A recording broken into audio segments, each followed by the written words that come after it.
Se paz, meus amados irmãos, amém. Gostaria de agradecer a visita dos nossos visitantes, principalmente a irmã Lucinalva, que está da Assembleia de Deus, que está aí do lado de nossa irmã Cleidiane, que os irmãos possam falar com ela e seja muito bem-vinda em nome de Jesus, irmã Lucinalva. Amém. Meus irmãos, vamos nessa noite continuar no texto que eu comecei domingo de manhã, mas eu falei rapidamente, não deu para a gente fazer a exposição do texto.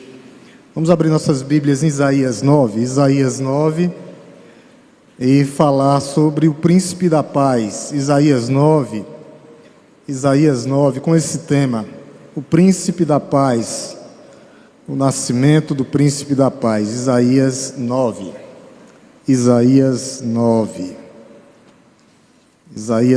a profecia do nascimento do nosso Senhor, do nosso Salvador. Isaías 9, eu vou ler os ímpares e gostaria que a amada igreja e os nossos amados visitantes lessem os pares.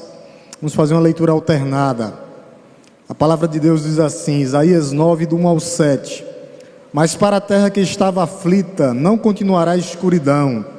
Deus, nos primeiros tempos, tornou desprezível a terra de Zebulon e de Naftali, mas nos últimos tempos tornará glorioso o caminho do mar, além do Jordão, Galiléia dos gentios.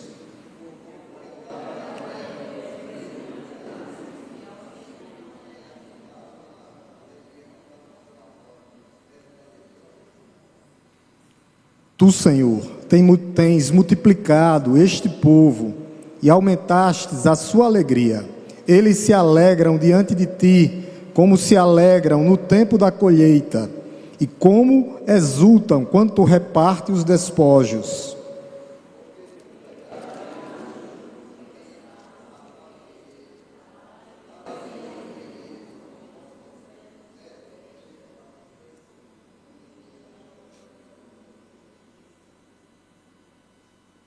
Porque toda bota com que o guerreiro anda no tumulto da batalha e toda roupa revolvida em sangue serão queimadas, servirão de pasto ao fogo.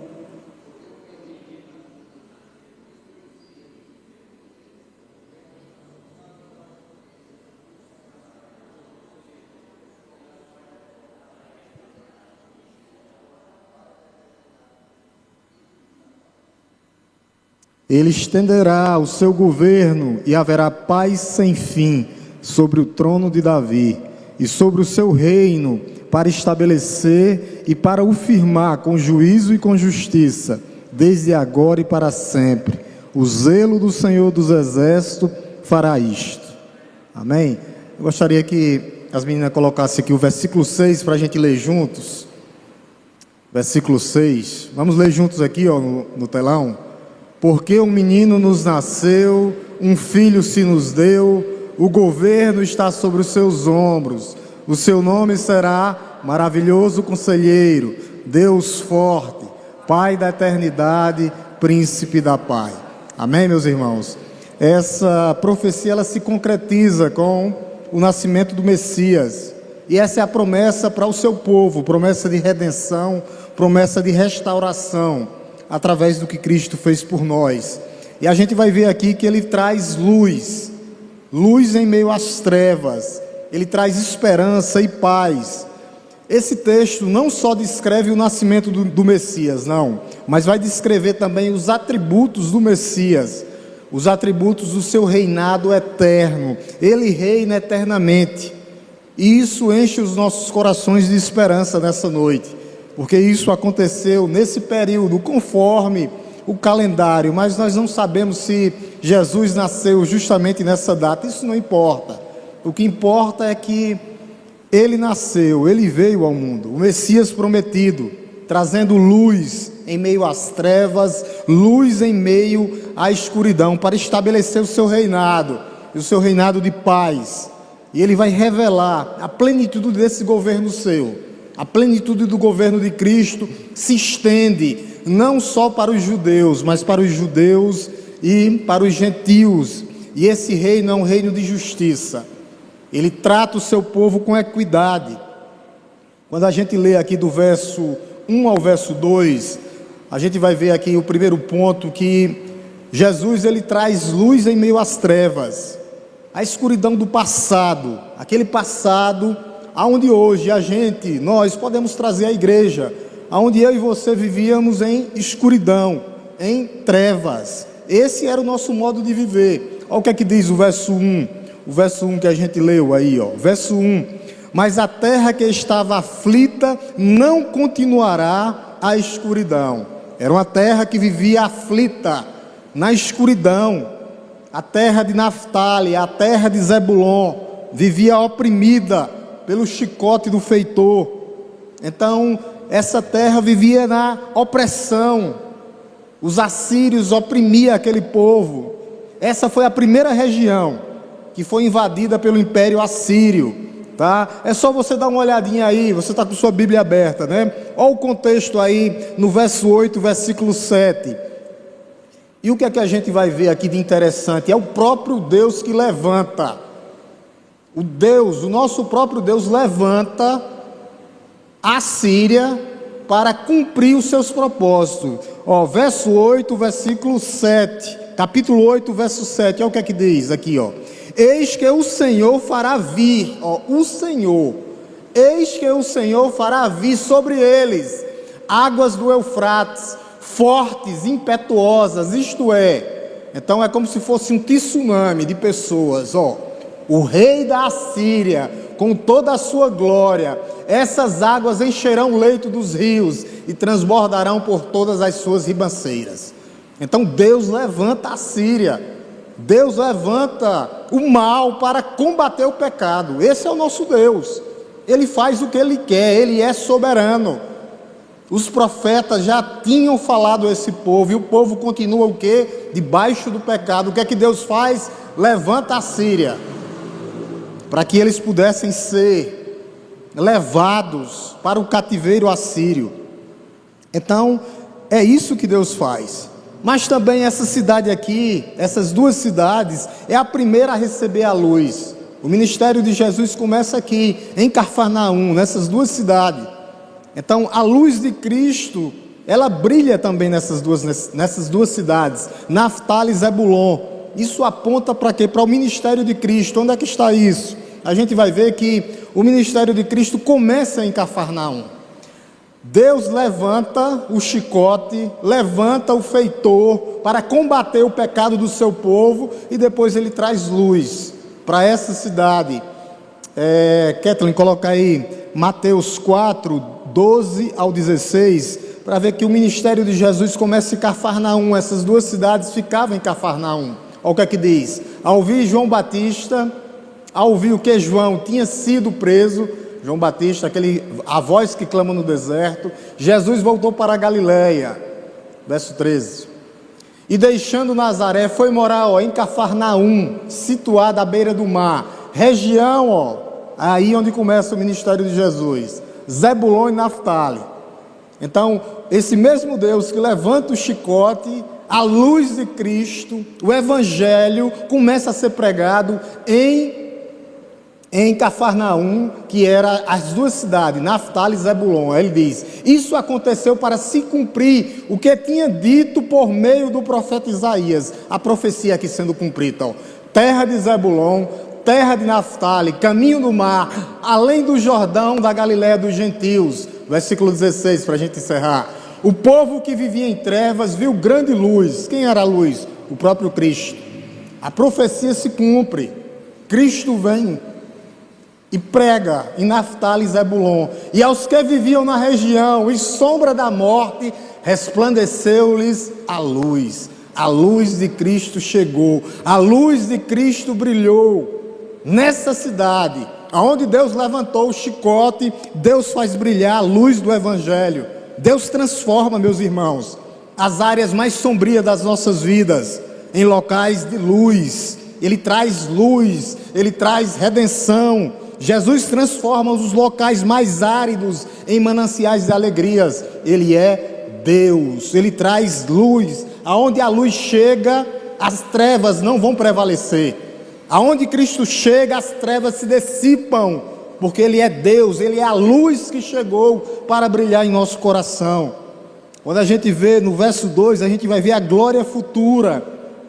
Esse povo estava em trevas, olha o que é que diz no verso 2: o povo que andava em trevas viu grande luz, e aos que viviam na região sobre a sombra da morte, resplandeceu a luz. A luz chegou, a gente viu, Cristo chegou para trazer essa luz, a grande luz, que representa o quê? A revelação do próprio Deus, através de quem? Da pessoa de Jesus Cristo. Jesus Cristo, Ele é a revelação exata de Deus. Deus, Ele é Deus. A luz só pode refletir em nossos corações através de Cristo. Por quê, pastor? Porque Ele é a luz do mundo. Kathleen, coloca bem aqui, João 8,12. João 8,12. João 8,12. Aí depois volta para o mesmo versículo, Kathleen. João 8,12, olha o que é que diz. De novo Jesus lhe falou dizendo: eu sou a luz do mundo. Quem me segue não andará em trevas, pelo contrário, terá o quê? Luz da vida. Ele é a luz que dá vida. Ele é a própria luz que oferece o que? Vida, que oferece o que? Direcionamento, para que nós possamos sair das trevas e andar na luz, a luz de Cristo. Ele é a própria luz para os perdidos. Qual a nossa parte nisso tudo? Qual a parte da igreja hoje? Nós precisamos ser verdadeiros filhos da luz e refletir o caráter de Cristo. Aonde, pastor? No meu ambiente de trabalho eu vou fazer o melhor, porque eu não estou fazendo para homens, eu estou fazendo para Deus. Dentro da igreja eu vou exercitar meus dons e talentos. Por quê, pastor? Porque eu não estou fazendo para homens, eu estou fazendo para Deus, para refletir o caráter de Cristo. É assim que a igreja tem que viver, é assim que a igreja tem que fazer. Brilhar, refletir a luz de Cristo. Uma vela, quando se acende em meio à escuridão, ela reflete uma luz, e essa luz traz esperança.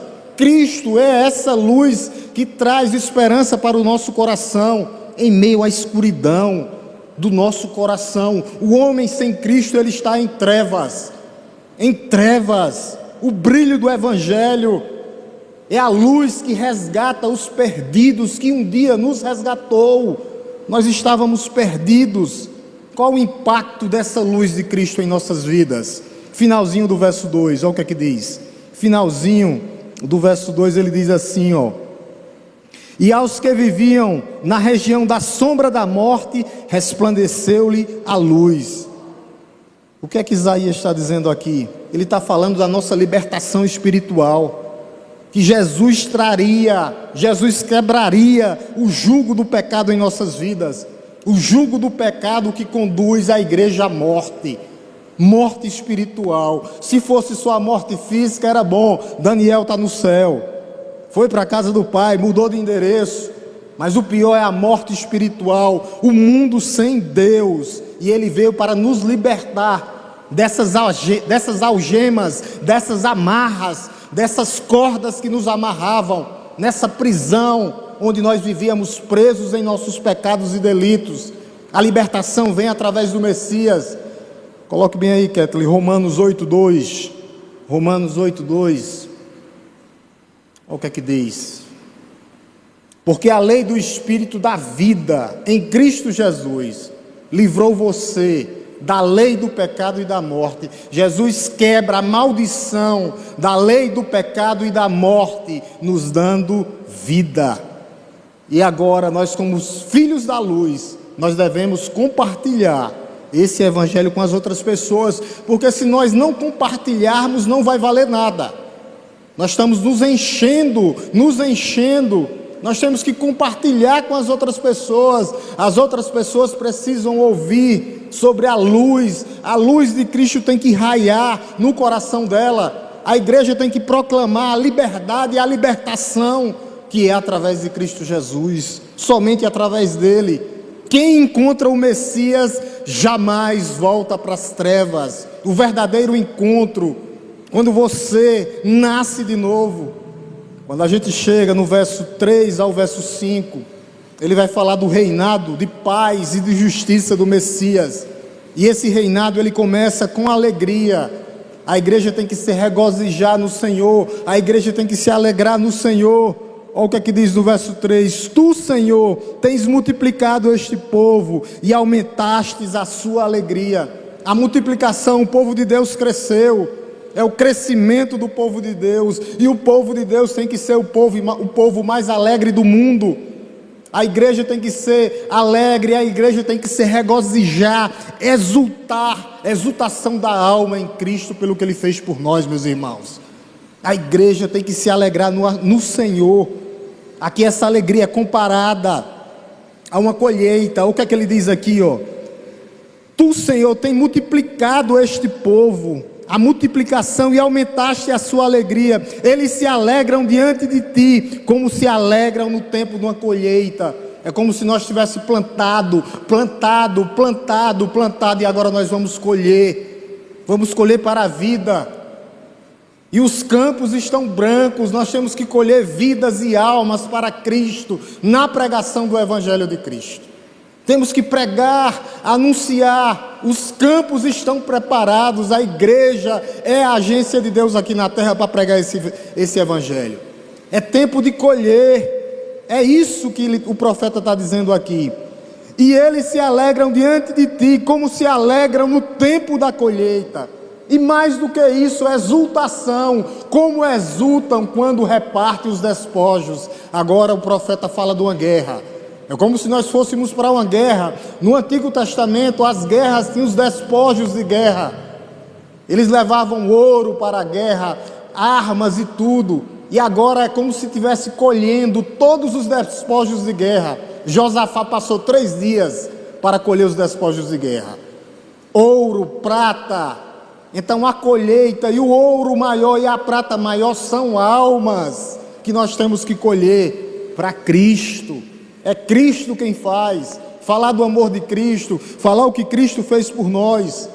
Hoje, o que é isso hoje? É o cumprimento espiritual na vida da igreja. Hoje, a igreja ela cresce, se alegra e exulta com vidas. Uma igreja que tem esse evangelho, ela tem que ser uma igreja alegre, porque ela prega a palavra de Deus. A nossa maior alegria tem que estar na nossa salvação e na salvação de outras pessoas. A igreja tem que se alegrar, exultar nisso, em almas, em vidas para Cristo Jesus. A igreja está crescendo e a nossa maior alegria tem que ser outras pessoas que sejam salvas também. Essa tem que ser a maior alegria do crente. A alegria do crente nasce da certeza que o Messias reina sobre as nossas vidas. Reina, Senhor, nas nossas vidas. Nós temos que ter essa alegria e dizer aos nossos corações: reina, Senhor, nas nossas vidas. Reina, Senhor, sobre a vida da nossa igreja. Reina, Senhor, sobre a vida da nossa família. Reina, Senhor, no Brasil, no mundo, em Araripina, para que Teu Evangelho seja proclamado. Reina, Senhor, neste lugar. Reina, Senhor, nesta cidade. É isso que a igreja tem que se exultar. Tem que ser uma exultação, gozo na alma. É assim que a igreja tem que viver. É assim que a igreja tem que viver. Segundo ponto do reinado de paz e de justiça é a libertação do jugo. Nós estávamos debaixo do jugo, e o jugo era o jugo da escravidão. Olha o que é que diz no verso 4: porque tu quebrastes o jugo que pesava sobre eles. Quebrastes o jugo, assim como Deus libertou Israel na época de Gideão, dos medianitas. Deus também nos libertou do jugo do pecado. Ele quebrou o jugo, Ele tirou a maldição do pecado, o jugo da condenação, o jugo que pesava sobre nós. Assim como Deus libertou Israel do cativeiro, onde eles passaram no Egito 400 anos, debaixo do chicote e do jugo do feitor. Do jeito que a Babilônia levou Israel, e eles passaram 70 anos debaixo do jugo de vários imperadores, entre eles Nabucodonosor. Ele nos liberta também do jugo da escravidão. Ele quebra a maldição, Ele quebra o jugo. Olha o que ele diz aqui: porque tu quebrastes o jugo que pesava sobre eles. Lembra o que Jesus diz? O meu jugo não é pesado, o meu fardo é leve, o meu jugo é suave. É isso, o jugo de Cristo. Ele não dá um fardo maior que a igreja possa levar. Fardo leve, jugo suave. Ele sabe até onde eu e você devemos ir e até onde eu e você podemos suportar. Ele conhece a nossa história, Ele sabe do nosso coração, Ele sabe das nossas falhas, dos nossos defeitos. Não existe perfeição na igreja. Nós estamos em construção. É uma igreja que está sendo construída pedra por pedra. Pedras vivas desse edifício é a sua igreja. Jesus é nosso libertador, que rompe todas as cadeias espirituais. Por isso hoje nós vivamos em liberdade. Kathleen, coloca aqui João 8,36. João 8,36. João 8,36, olha o que é que diz: se pois o Filho os libertar, vocês serão verdadeiramente livres.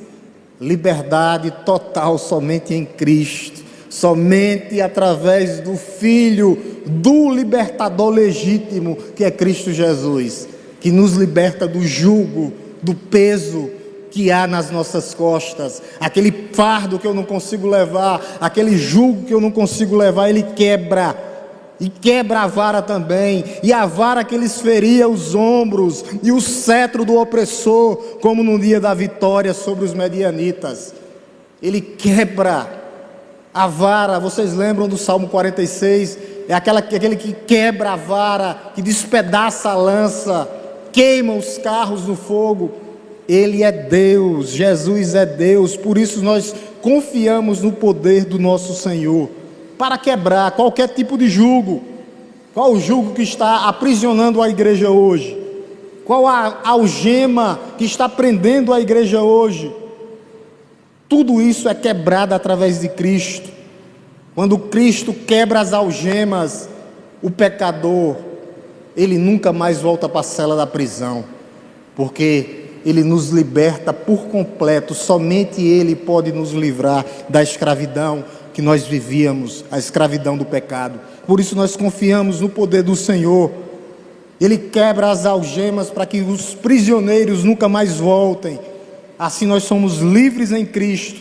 Livres de quê? Da opressão do opressor. É isso que ele fala aqui: porque quebrastes o jugo que pesava sobre eles, e a vara que lhes feria os ombros, o cetro do opressor.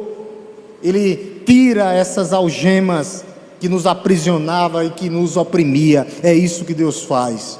Tudo isso acontece unicamente pelo único libertador, Jesus Cristo nosso Senhor. Somente através dele. No verso 5, ele termina falando do reinado de paz e de justiça de Cristo. Essa parte aqui, essa primeira parte, olha o que é que ele diz. Ele diz que trazerá fim à guerra. Olha o que é que ele diz, verso 5: porque toda bota com que o guerreiro anda no tumulto da batalha e toda roupa revolvida em sangue serão queimadas e servirão de pasto ao fogo. O que é que Isaías está falando aqui? Que o tempo de paz chegará e que todos os instrumentos de guerra serão destruídos. A bota que caminha com os pés que andam para matar pessoas, e também o cetro, e também a roupa que revolvia sangue, a roupa que anda com um soldado, que tira sangue das outras pessoas, será lançada no fogo e queimada. Jesus veio para trazer paz, paz aos nossos corações, não a paz que o mundo pensa, não, mas a paz com Deus. Coloca bem aí, Kathleen, João 14, 27. João 14, 27. Olha o que é que diz: deixo com vocês a paz. Essa é a paz de Cristo. A minha paz que lhes dou, não lhes dou a paz como o mundo a dá. Que o coração de vocês não fique angustiado, nem com medo. Ele traz paz aos nossos corações, paz em meio à guerra. E agora eu e você somos embaixadores e mensageiras de Cristo. E nós somos chamados para promover paz e reconciliação através de Cristo, pregando Cristo, que é o reconciliador, que é o nosso libertador. Somente assim pessoas vão ser reconciliadas com Cristo. Do verso 6, ele vai falar do príncipe da paz, da identidade gloriosa do príncipe da paz. E isso é belíssimo, esse texto. A promessa do nascimento do Messias. A promessa do nascimento do Messias, verso 6 aí de Isaías 9:6. É uma promessa belíssima. Olha o que é que ele diz: porque o menino nos nasceu, um filho se nos deu, o governo está sobre os seus ombros, e o seu nome será maravilhoso conselheiro, Deus forte, Pai da eternidade, príncipe da paz. Esse é o nosso Deus, que é pregado essa profecia desde Gênesis. Nós temos um nominho que é o proto-evangelho. A primeira vez que o evangelho é pregado, lá em Gênesis 3:15. Depois a gente vê lá em Gênesis a promessa sobre o nascimento do Messias, quando ele promete a Abraão que através do seu descendente seriam benditas todas as famílias da terra. Essa promessa vem para o seu filho Isaque, depois de Isaque para Jacó, que esse menino nasceria. E essa promessa vem de Gênesis até Malaquias, o último livro da Bíblia, que o menino nasceria. Toda a Bíblia aponta para o nascimento do Messias, o Antigo Testamento. Aponta para que ele nasceria, que a salvação somente através dele. Quando a gente pega de Gênesis a Apocalipse, a gente já conhece, Gênesis 3:15, né? Quando o menino nasceria, esmagaria a cabeça da serpente. Mas eu não quero botar esse texto não, eu quero botar Malaquias 3, do 1 ao 3, onde tem a promessa do nascimento do Messias. Coloque bem aqui, Malaquias 3, do 1 ao 3. A gente vê essa promessa, ó: eis que envia o meu mensageiro, é ele, João Batista, que preparar o caminho diante de mim. E de repente, o Senhor, a quem vocês buscam, virá ao seu templo. E o mensageiro da aliança, a quem vocês desejam, eis que vem, diz o Senhor dos Exércitos, o menino. Verso 2: mas quem poderá suportar o dia da sua vinda? Aí já é na sua segunda. E quem poderá substituir quando ele aparecer? Porque ele é como fogo dos ourives e como o sabão dos lavandeiros. Verso 3: então a oferta de Judá, derretedor e purificador de prata, purificará os filhos de Levi e os refinará como ouro e como prata, e eles trarão ao Senhor as ofertas justas. Então há uma promessa de Gênesis a Malaquias, que o Messias nasceria. E o que é que acontece quando você chega em Lucas? A gente tem o nascimento do Messias. A gente leu, eu preguei no domingo à noite, quando o menino nasceu, sobrenaturalmente, o Espírito Santo envolveu Maria e colocou o menino no ventre. Isso está lá em Lucas 1. E depois o menino nasce numa manjedoura. Então essa promessa ela se conclui depois de 700 anos. Antes do nascimento do Messias, Isaías faz essa profecia, e ela se cumpre com o nascimento do Messias. E esse menino seria glorioso. Ele é tão glorioso que a descrição que Isaías faz dele, é preciso usar 4 nomes. Isaías não consegue citar somente o nome. É preciso que seja feita em 4 nomes, ou 4 títulos, que trazem adjetivos para o Messias. São 4 títulos. É como se fosse aqui, você pegasse um diamante precioso. Um diamante tem várias facetas, vários lados, várias facetas. Isaías faz isso, trazendo o nome do Messias. Isaías destaca a natureza humana e a natureza divina do Messias. Ele vai falar dos atributos. O primeiro título, lá em Isaías 6, que ele dá ao menino o primeiro o governo está sobre os seus ombros. O primeiro adjetivo será Maravilhoso Conselheiro. Esse é o primeiro nome de Deus, de Jesus, que Ele dá a Jesus. Naquela época existiam muitos conselheiros. Os reis se reuniam, eles tinham os conselhos dos sábios, que reunia diante do rei para aconselhar o rei. E era uma figura que tinha muita autoridade. A gente lembra de Daniel. Daniel era um conselheiro do rei, o principal conselheiro do rei, de Nabucodonosor. Saiu o rei, entrou rei, saiu o imperador, entrou imperador, Daniel continuou, por causa da sua sabedoria. Hoje também as grandes empresas têm o quê? O seu grupo de conselho, para monitorar e aconselhar o dono da empresa. Mas Jesus aqui é conhecido como o quê? Como maravilhoso conselheiro. Ele é mais do que conselheiro, ele é maravilhoso. Aqui significa o quê, pastor? Total sabedoria. Isaías nos dá mais informação. Quando a gente pula um pouquinho, sua Bíblia está aberta ainda, né? Vá bem aí para o capítulo 11. Olha a descrição que Isaías faz. Capítulo 11, verso 12. Olha a descrição que ele faz. Capítulo 11, verso 2. Verso 2. Olha a descrição que ele faz do Messias aqui. Isso é lindo, isso é profundo. Ó. Repousará sobre ele o Espírito do Senhor, Espírito de sabedoria, de entendimento, o Espírito de conselho e de fortaleza, o Espírito de conhecimento e de temor do Senhor. Tudo isso habita sobre Jesus. Por isso ele é maravilhoso conselheiro. Quando você dá mais um pulinho para frente aqui, Isaías é como se os estudiosos citam Isaías como o quinto evangelho. Tanto que ele fala do Messias, tanto que ele fala do evangelho. Isaías 28, 29. Olha o que é que ele diz sobre a sabedoria desse maravilhoso conselheiro. Isaías 28, 29. 28, 29. Olha o que é que ele diz. Também isso procede do Senhor dos Exércitos. Ele é maravilhoso em conselho e grande em sabedoria. Esse é o nosso Senhor. Por isso ele é o maravilhoso conselheiro. Essa sabedoria é confirmada no seu ministério.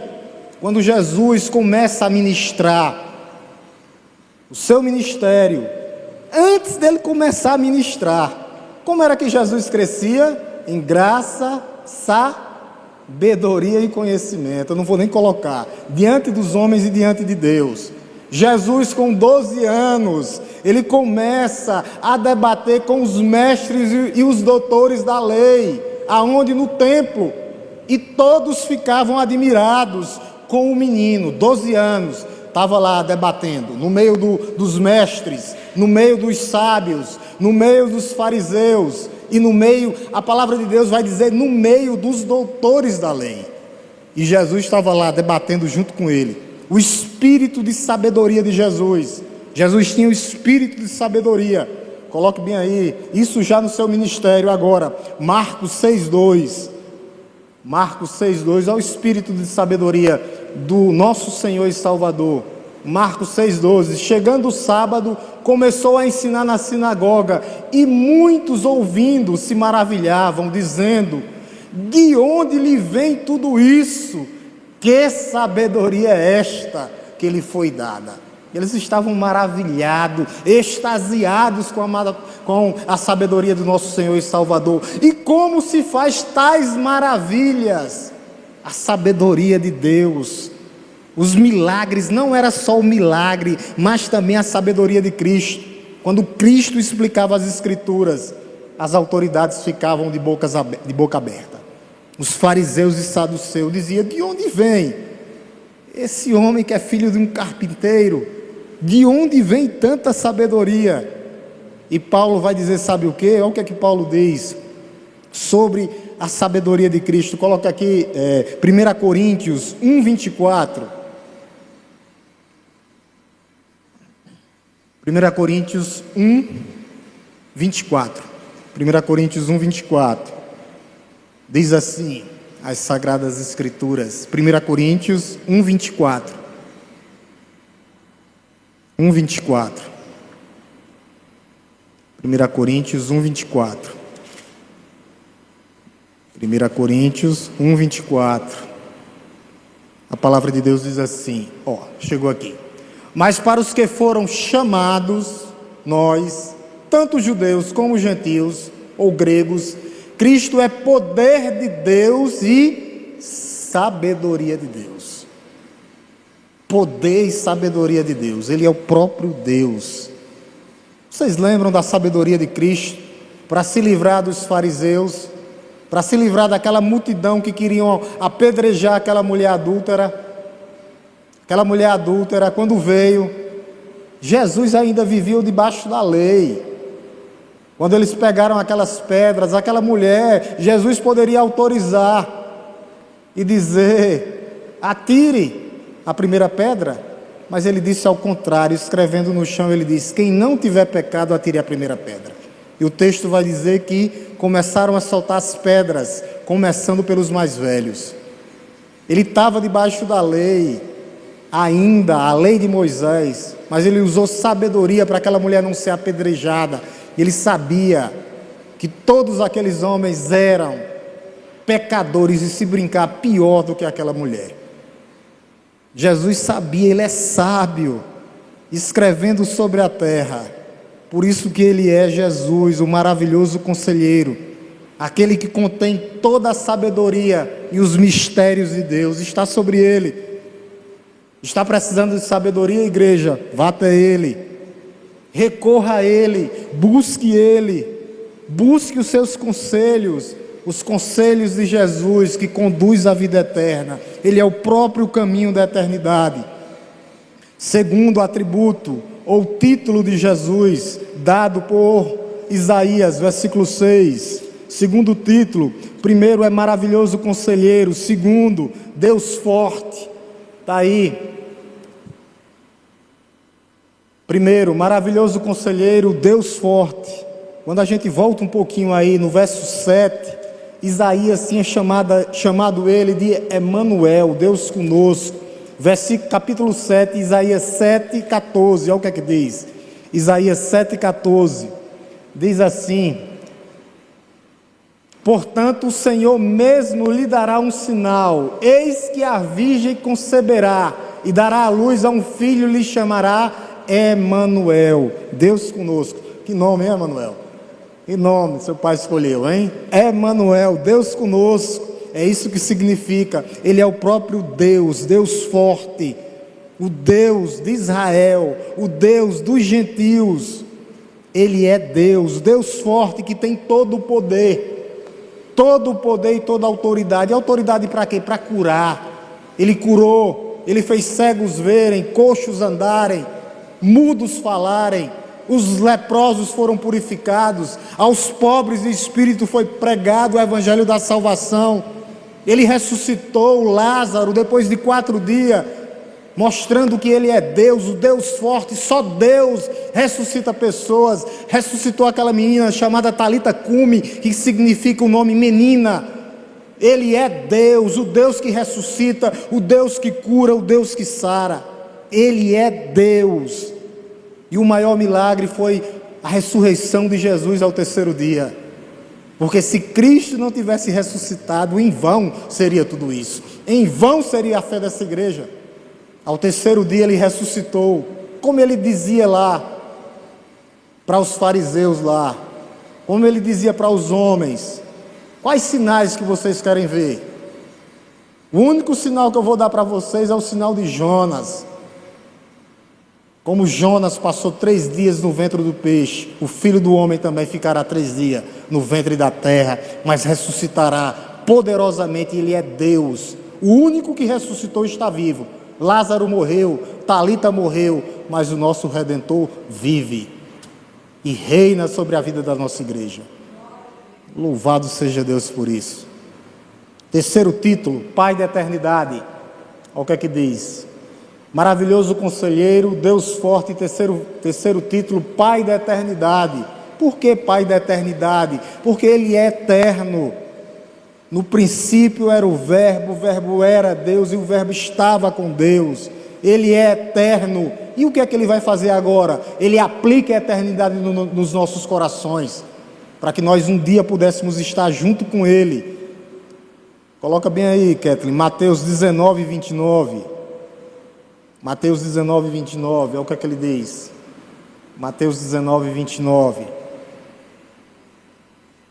E todo aquele que tiver deixado casas, irmãos, irmãs, pai, mãe, filhos ou campos, por causa do meu nome, receberá muitas vezes mais, e herdará o quê?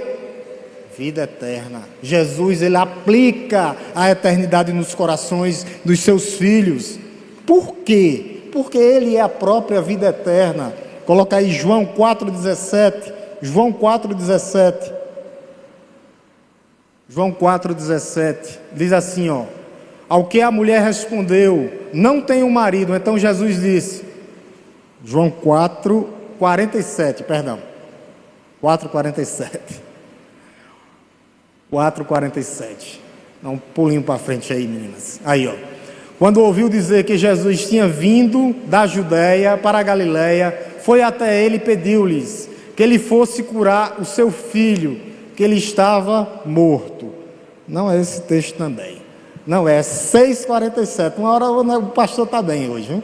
Está bem. Está olhando aqui, está vendo só o 4. 6,47.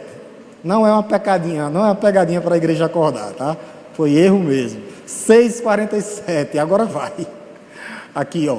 Em verdade lhes digo: quem crê em mim tem a vida eterna. Por isso, ele é justamente esse Deus Todo-Poderoso aqui, do versículo 6, que vai aplicar essa eternidade nos nossos corações. Porque ele é o Pai da eternidade. Ele é o Pai da eternidade. O Pai da eternidade que pode nos tirar. De onde, pastor? De onde nós estávamos? Mortos. Nos tirar da morte eterna e nos conduzir para a vida eterna. Somente Ele. E ele termina com o último título, Príncipe da Paz. Olha o que ele diz aí, ó. Deus forte, Pai da eternidade e Príncipe da Paz. A igreja já sabe que paz aqui não é ausência de conflitos ou de dificuldades ou de guerras, não. Mas paz aqui é ter harmonia e felicidade, mesmo diante das dores, mesmo diante das dificuldades, apesar das dificuldades. Paz no coração em deitar a cabeça no travesseiro. Alegria e paz ao saber que fomos livres. De onde? Dos nossos pecados, da guerra que existia entre nós e Deus. O estado do homem era um estado de guerra. E agora ele trouxe, o príncipe da paz trouxe o reino de reconciliação e nos reconcilia, trazendo paz. Paz de deitar a cabeça no travesseiro e dormir. Paz com Deus, juntamente com o que o Messias fez por nós. Ele traz reconciliação, que significa agora paz em nossos corações. Deus, ele dá paz aos nossos corações e também com os nossos relacionamentos interpessoais. Meus irmãos, o crente casado, ele vai ter paz no seu casamento. Ele vai educar os seus filhos para que eles vivam em paz diante de uma sociedade que está distorcendo os valores, colocando tudo no eixo certo. Na vida profissional, tudo vai se encaixar, apesar das dificuldades. Cristo não veio trazer para a igreja, para que o homem seja ou case, não. O casamento é bom, mas a partir do momento que nós já estamos casados, o casamento vai se encaixar, a vida profissional vai se encaixar. Mas ele veio para nos dar o que? Essa paz que nos reconcilia, para que nós possamos ter a eternidade, é isso. Mas o reflexo de tudo isso que Cristo fez por nós, vai se encaixar conforme a sua vontade. Melhor casamento, melhor criação dos filhos, ensinando ele nos caminhos que devem andar. Melhor profissional, que nós fazemos aí fora agora é para a glória de Deus. Eu glorifico a Deus com a minha vida, com o meu modo de falar, com o meu comportamento. Eu vivo para fazer a vontade de Deus. Aquilo que Paulo diz, quer comamos, quer bebamos, façamos tudo para a glória de Deus.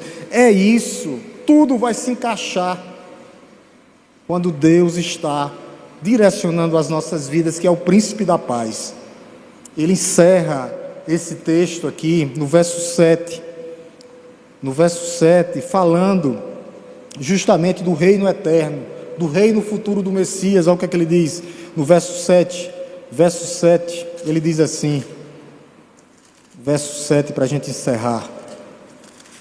Ele diz assim: ele estenderá o seu governo e haverá paz sem fim sobre o trono de Davi, somente na sua segunda vinda, para estabelecer e para firmar com juízo e com justiça, desde agora e para sempre. O zelo do Senhor dos Exércitos fará tudo isso. Louvado seja Deus. O reino de Cristo será estabelecido para sempre. E esse reino é fundamentado em justiça, retidão e equidade.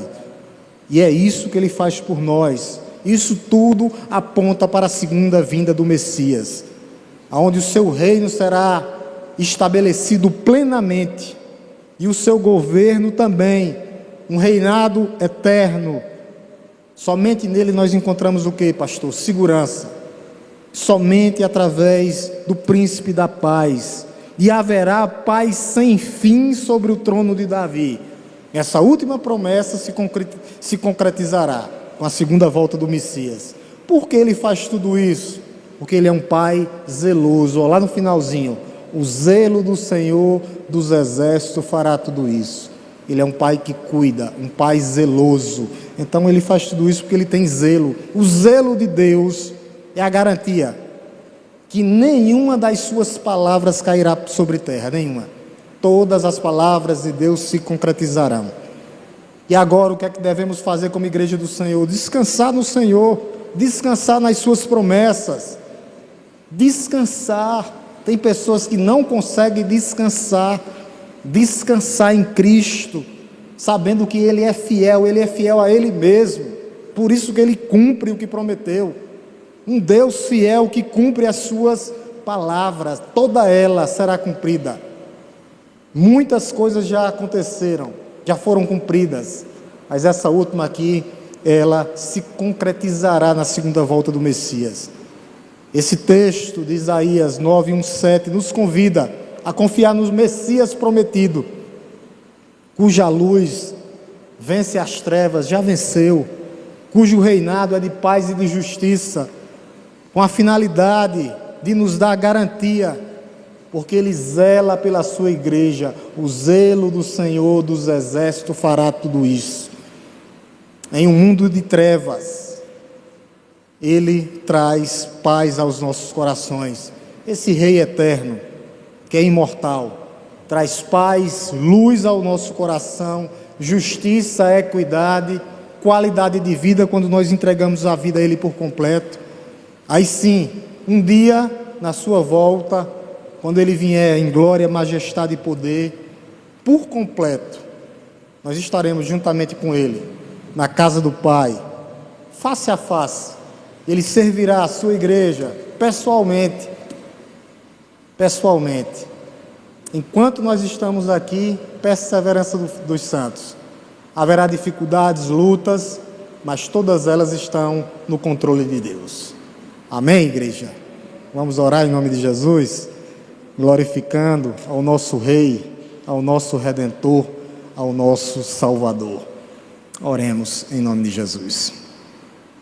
Senhor nosso Deus, nosso Pai que estás no céu, nós te louvamos, Deus, nessa noite, te bendizemos, te agradecemos, ó Deus, pelo teu cuidado, pelas tuas misericórdias, ó Pai, pelo teu amor, pelo teu perdão, ó Deus, pelo teu amor incondicional, porque Deus amou o mundo de tal maneira que deu o seu Filho unigênito, para que todo aquele que nele crê não pereça, mas tenha vida eterna.